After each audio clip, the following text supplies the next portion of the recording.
केंद्रीय बजट पेश होने से ठीक पहले झारखंड सरकार की अपेक्षाओं को लेकर वित्त मंत्री राधाकृष्ण किशोर ने केंद्र सरकार के सामने साफ और दो टूक बात रखी है। झारखंड के वित्त मंत्री राधाकृष्ण किशोर बोकारो पहुंचे, जहां वे पासवान परिवार के मिलन समारोह में शामिल होने आए थे। इसी दौरान नया मोड़ स्थित एक होटल में उन्होंने मीडिया से बातचीत की।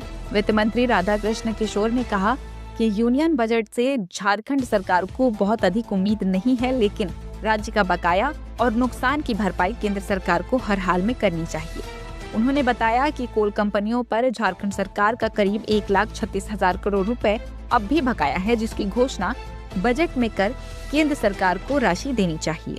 वित्त मंत्री ने कहा कि जी राम जी योजना के कारण झारखंड को लगभग 5500 करोड़ का नुकसान हुआ है। वहीं जीएसटी व्यवस्था से राज्य को हर साल करीब 4,000 करोड़ का घाटा उठाना पड़ रहा है।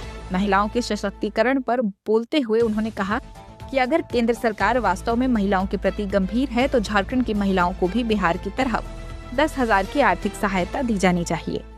बहुत ज्यादा नहीं, बहुत थोड़ी सी अपेक्षा है। हम लोग का 1,36,000 करोड़ रुपया कोल कंपनी के पास बकाया है। हमें उम्मीद है कि कल घोषणा भारत सरकार करेगी बजट में कि ये पैसा हम झारखंड को देंगे।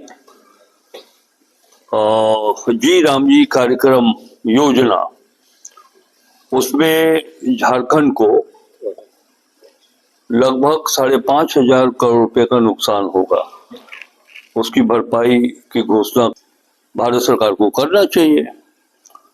उसके बाद जीएसटी का जो युक्तिकरण हुआ है, उससे भी झारखंड को 4,000 करोड़ रुपया प्रतिवर्ष का नुकसान हो रहा है।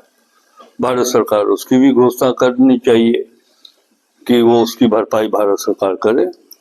इतना ही सहयोग चाहते से ज्यादा कोई अपेक्षा नहीं करते। आप लोग कहें तो यह भी रखा है कि जिस तरह भारतीय जनता पार्टी जितना संवेदनशील है देश के महिलाओं के लिए, और उनका नारा भी है बेटी पढ़ाओ बेटी बचाओ, इसी नारे के तहत उन्होंने बिहार के महिलाओं को 10,000 रुपया दिया है।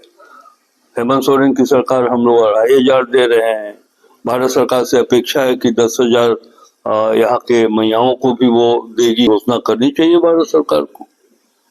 अब सबकी निगाहें इस पर टिकी है कि केंद्रीय बजट में क्या इस बार झारखंड को उसका हक मिलेगा या उम्मीदें एक बार फिर अधूरी रह जाएंगी। मुनादी लाइव के लिए बोकारो से नीरज सिंह की रिपोर्ट।